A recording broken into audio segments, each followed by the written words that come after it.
Hello and welcome. Welcome back sa inyo mga collective, mga kapatid na miso kayong lahat dito. Kamusta ang first week ng inyong month of July? So far sa akin dito mainit. So stay hydrated mga kapatid. Magdala ng tubig palagi at pagkain, snacks or sa mga bumabiyahe diyan kahit sa trabaho magdala lagi ng tubig, uminom ng maraming tubig para hindi kayo dehydrated. So that's a message already from the universe, no? Lalo for this month of July.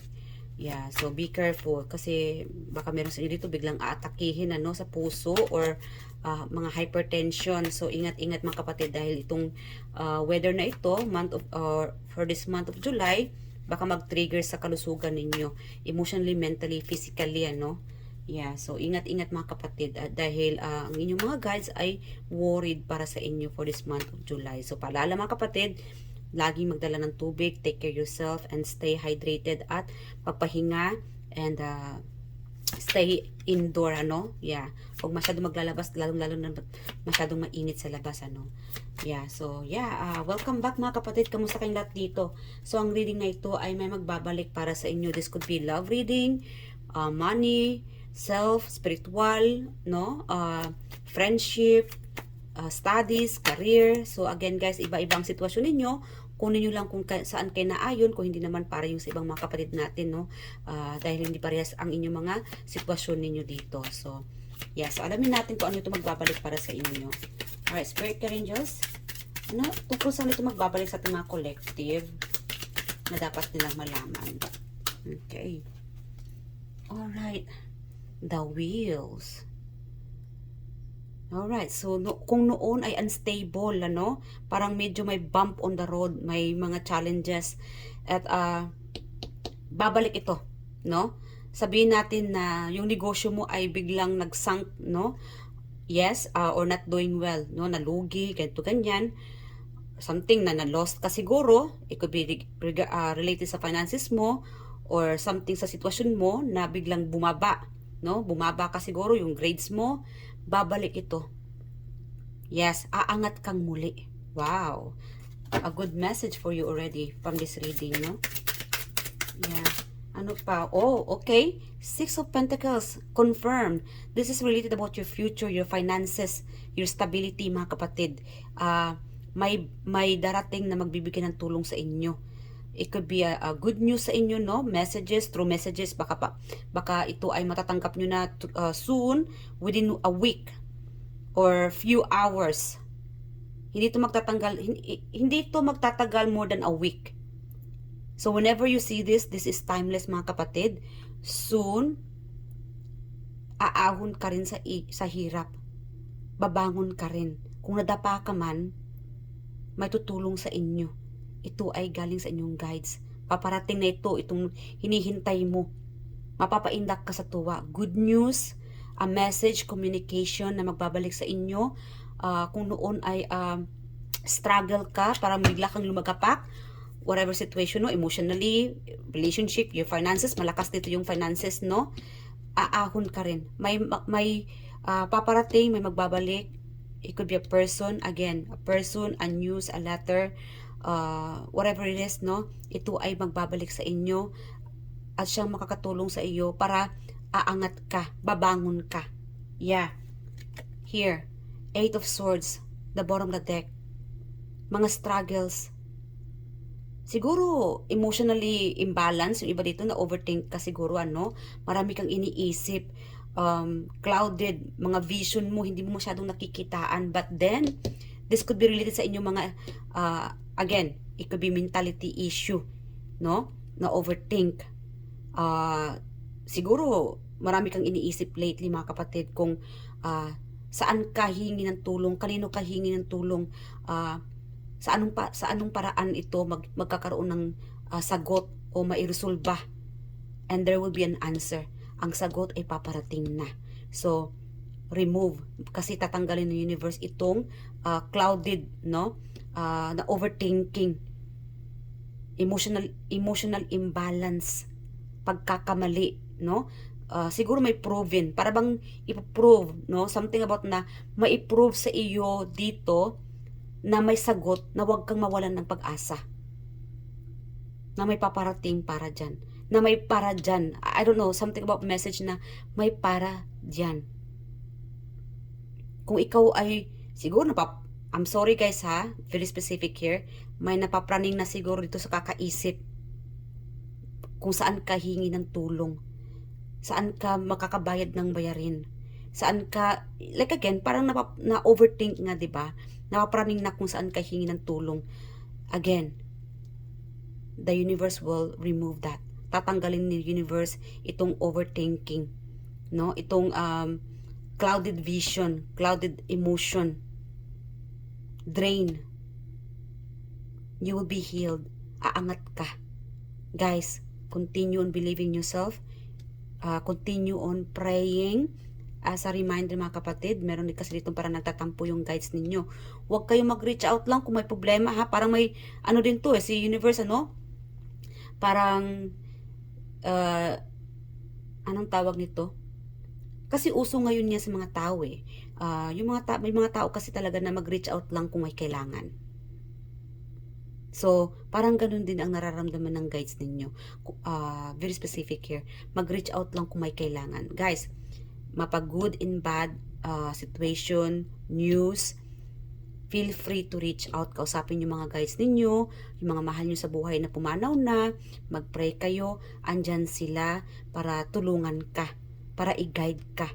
Kung ikaw man ay nadapa, andyan sila anytime para tulungan kang umangat, tumayo muli. Very specific message here, mag-lift up.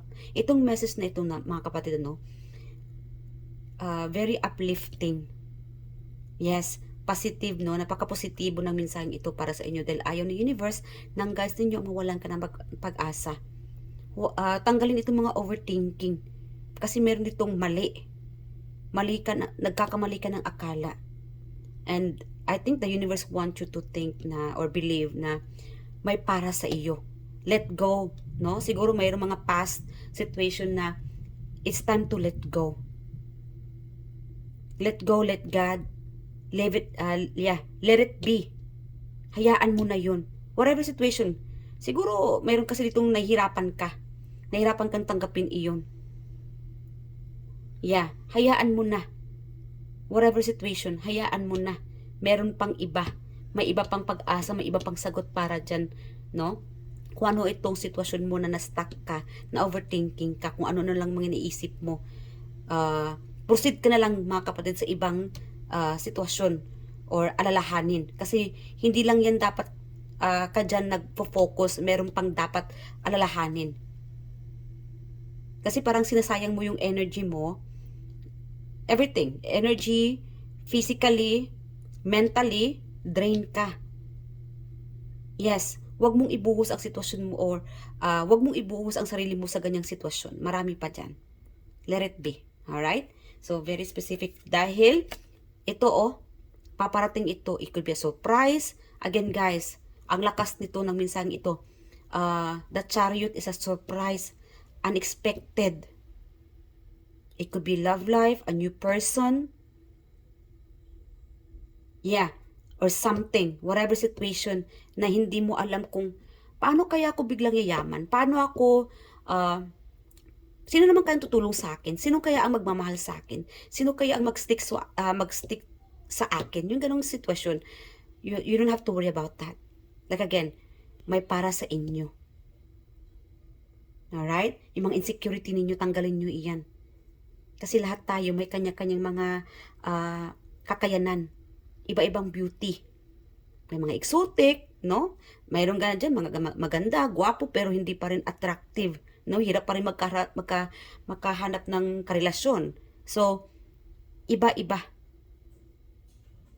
So, I guess you have to release, no? May mga insecurities. You have to believe in yourself. Let it go. Tanggalin mo yan at wag kang mag-focus mga ganyang draining energy. Mga alalahanin na hindi naman dapat alalahanin dahil may mas importante pa para dyan. Alright? So, the Chariot, paparating na ito, aangat ka, somebody, ay paparating na, mabilisan ito, surprise, good news, mapapangiti ka, mapapasayaw ka, mapapatayo ka talaga. Or siguro biglang maninindig ang iyong balahibo, no? Nang pagka matatanggap mo na itong paparating. Malakas dito yung 6. So, before, within 1 week, not more than 1 week, paparating na ito. This is Timeless Collective, mga kapatid. At very positive message for you here. At gusto ni universe ng mga guys ninyo na matuwa ka, to cheer you up, no? Lalo-lalo na kung feeling drained ka, feeling down, parang wala na yatang pag-asa. No, mayroon pang pag-asa para sa inyo. The universe want you to stay strong and believe na paparating naman na iyon. Kailangan maging pasensyoso ka, kapatid, ano? So, ano pa?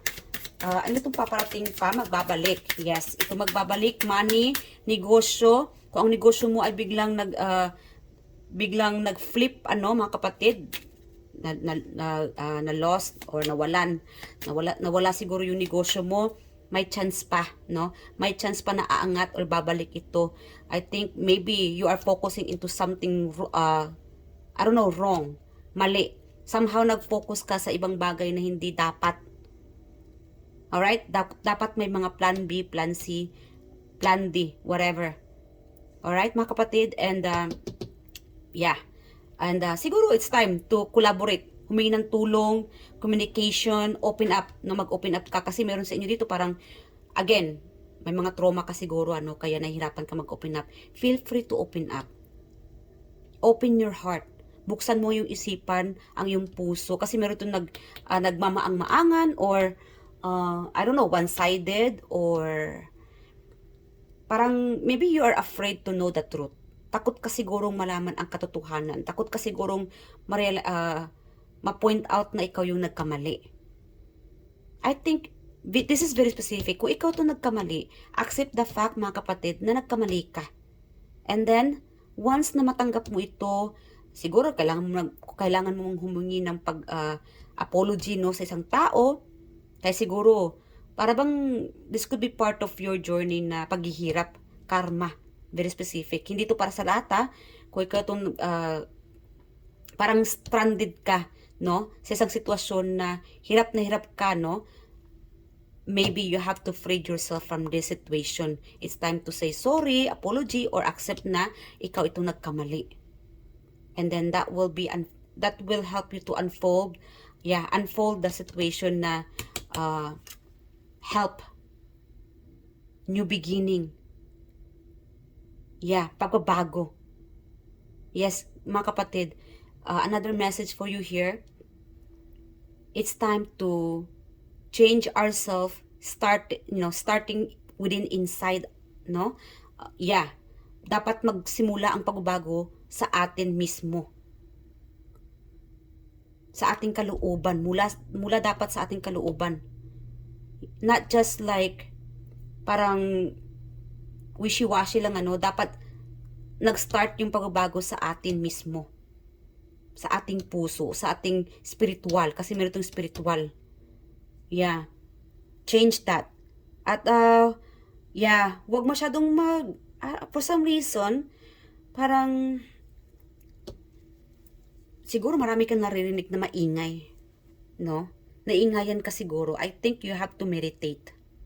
Spirituality, yung iba dito. Kung ikaw itong psychic, no? May pagka-psychic, or awaken, yeah. Or intuitive. Parang, somehow, parang nawala ka yata. Hindi mo alam kung ano yung, alin ang pipiliin mo. Or, ano bang dapat gawin mo. So, siguro hindi ka masyadong nagme-meditate. You need to stay focused. Mag-focus ka muna within yourself. Something about within yourself, ano. Yeah, very specific here. Mag-meditate, connect with your guides, mga kapatid. And very specific message for you here. Poverty. Yes. Okay, 37. Alright, ano? Kasi may magbabalik eh. Spirit ka rin. Ano ito magbabalik? What is this poverty? Hold on. What is this poverty? Itong paghihirap. Guys, kung ikaw noon ay naghihirap, no? You are meant. Yes. Kung na-stuck ka, mga kapatid, na I don't know, something about childhood. Maybe may mga childhood memories ka or nag-start ka nung kabataan mo na mahirap. You are meant to rise up. You are meant to travel. You are meant to see the world. Ang makita lahat, no? Kasi meron dito na hindi mo alam eh.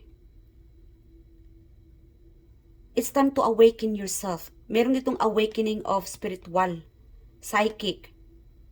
See, your guides are helping you, no? Dito, tinulungan ka ng mga guides mo na to unfold or to remove the something about na nag-cover sa inyong mata, ano? Yung, anong tawag dito, sampiring? Yeah. It could be about a marriage. I don't know. Something about na may dapat kang makita. Focus. Think. Mag-meditate ka. Siguro kung mag-meditate kayo kapatid, dapat mag-meditate kayo ng may kandila. Maybe that will help you, no? To, ang tawag nito? Magkaroon ng ilaw. Yeah, I don't know, very specific here. Kung hinihiling mo, kung feeling lost ka kapatid at this moment, whenever you watch this reading, mag-meditate ka, and there will be an answer. Yeah, answered prayer, guidance, no? Yeah, somehow, pagka mag-meditate ka, mag-pray, connect with your guides, yung biglang paggising mo, alam mo na kung anong gagawin mo.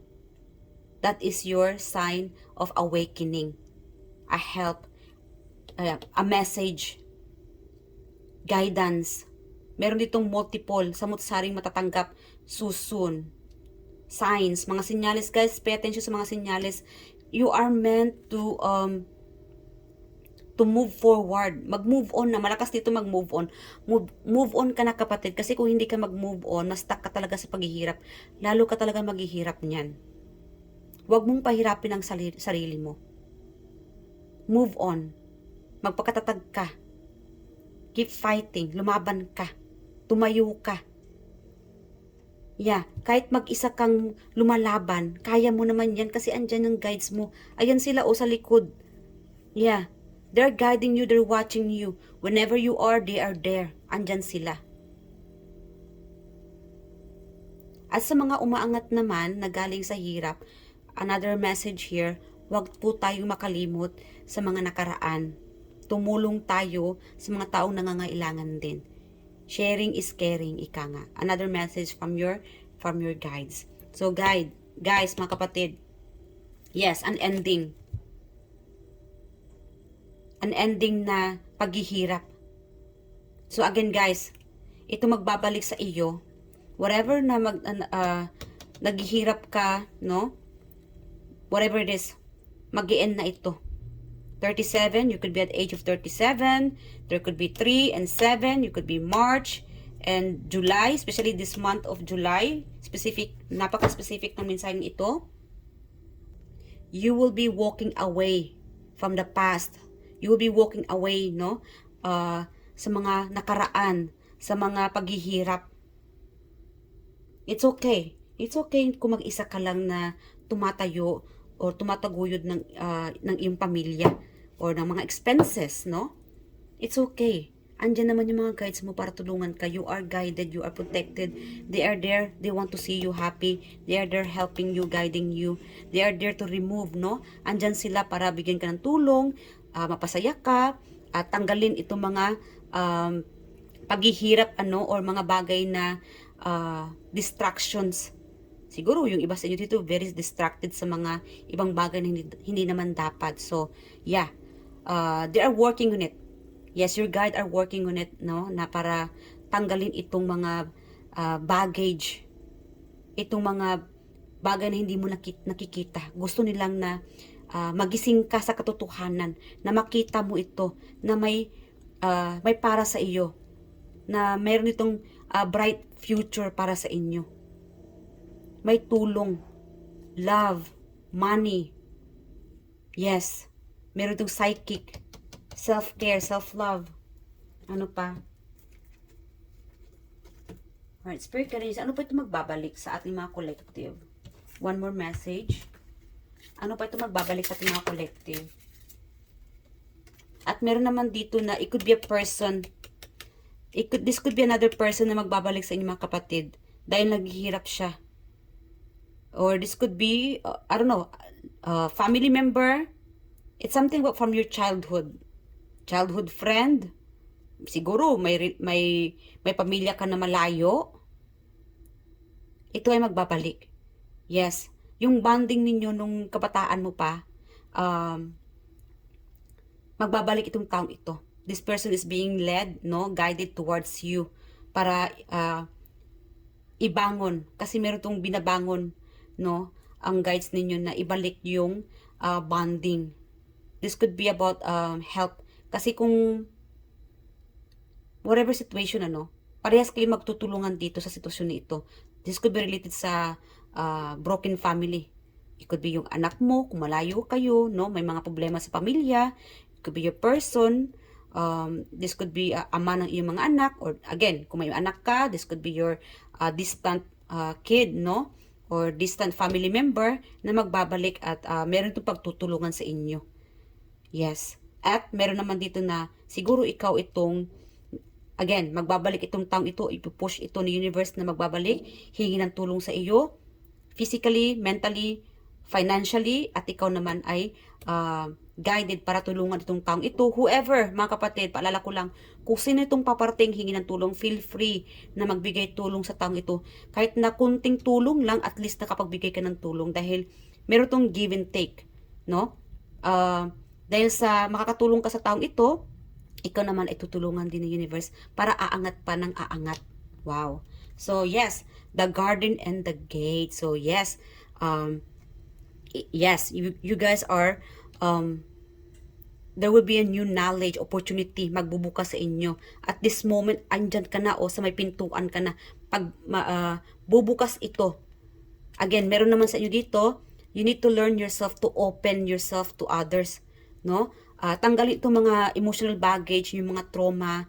Past is past. It's okay to open your heart, no? New love life, new friendship, and new beginning. Kung may mga nag-end man, hihingi ng pagpapatawad sa inyo, take that. It's also another opportunity, para makapag-move on kayo. Yeah, para mag-uplift naman kayo. Kasi meron ditong nag-hold back sa inyo something from the past na nag-hold back sa inyo, kaya siguro something heavy, parang within you, no, sa kaloob-looban mo, may parang kulang. Parang it's still not enough. Yun pala ay dapat pala ay may forgiveness, dapat pala ibabalik ng universe itong taong ito para magkaroon ng kalinawan. So, the universe is helping you to have this clarity, answer, mga kapatid. So, this is an opportunity. Itong pinto, kahit maliit na bagay, mga kapatid, is still a blessing, no? Itong magbabalik sa inyo. There will be a new beginning. So, new hope. Huwag kayong mawala ng pag-asa. And I think you need to start imagining, mag-imagine kay mga kapatid na mga magagandang bagay dahil ito ay it's creating your reality. Yes, realidad. So, it's like a manifestation, So, mag-isip kayo na gusto kong maging successful sa aking career. Gusto ko magkaroon ng ganitong bahay, no? Gusto ko ng ganito yung mga anak ko. Gusto ko na maganda yung bahay ko. Ganito ang interior ng bahay ko. You know what I mean? So, when that opportunity or door of opportunity is opening at ito ay namamanifest mo, see, sa likod kasi nito mga kapatid, empty. No? So, that emptiness, you will fill it up with new. Something new. Created by you. So, ikaw mismo ang gagawa nito mga kapatid. So, make a plan. Open your heart, no mga kapatid. Buksan ang iyong puso, ang iyong imahinasyon. Huwag kayong mag-isip ng mga negatibong bagay, mga insecurity ninyo. Tanggalin nyo iyan. Kasi ito ay nagbablock sa inyong mga manifestation. So, yes, baguhin ito. Yung imagination ninyo, yung insecurity ninyo, yung mga pagkanega ninyo, tanggalin ito. Baguhin ito. It should be start within you, yourself. Alright, so I do hope na itong mensahe ito ay loud and clear at na-gets ninyo ang ibig sabihin ng inyong mga guides ninyo dito mga kapatid. So, final message from your guides. Okay. So, again, iba-iba, no, mga kapatid? Love reading, opportunity, ano? Yes. Self-care, self-love, money, career. Malakas dito yung money. Okay.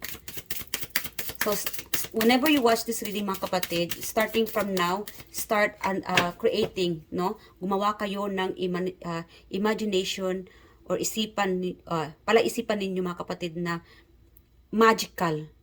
Yes, in the future, I will be, sabi natin, I will become, I will have this complete family, happy family. In the future, magkasama kami ng anak ko na may magandang bahay. In the future, mag-travel kami. So again, that new door of opportunity, magbubukas ito and you are creating that empty lot. You know what I mean? So yes. Spirit Angels, message for my guide. Bago mag-end ang reading natin, reconsider your commitment. So again, you have to be committed. Yeah. Stay committed, mga kapatid. Whatever you like, whatever you do, stay committed. Huwag kayong pa-wishy-washy, no? Huwag magbago ng isipan. Sabihin natin, bukas, magpapamper ako. Tapos kinabukasan, change, no? Nabago yung isipan mo. Ay, tinamad ako. Matulog na lang muna ako. Walay. So, dapat committed ka talaga sa plano mo. Yeah. Very specific here. So, have you piled so much on plate that there's little room for you? Identify what truly matters and graciously decline the rest. There's a universe of meaningful opportunities on the other side of no. In fact, every no makes space for the perfect yes. Your freedom is closer than you think. So again guys, kung may mga plano na kayo mga kapatid, sabihin natin may nag-invite sa iyo, this could be an invitation, no, opportunity. Hey, collective, mag-night out kami bukas, kito ganyan. Tapos ikaw naman ay may plano ka naman kinabukasan na dapat magpapamper ka.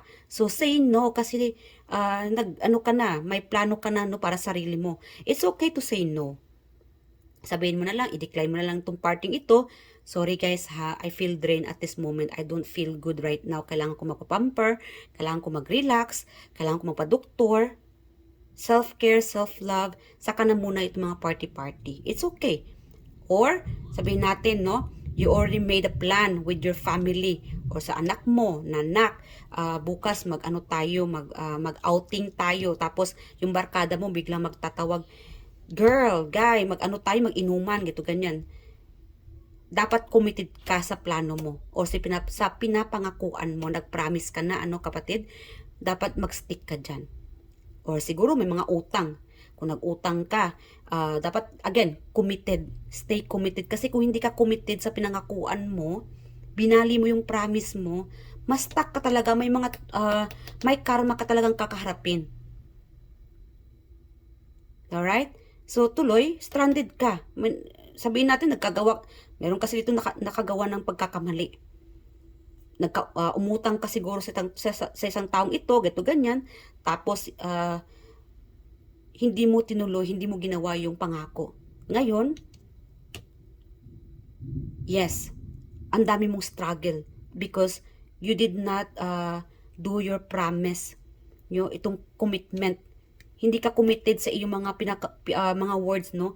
Yung mga binitaw mong salita. So, stay committed.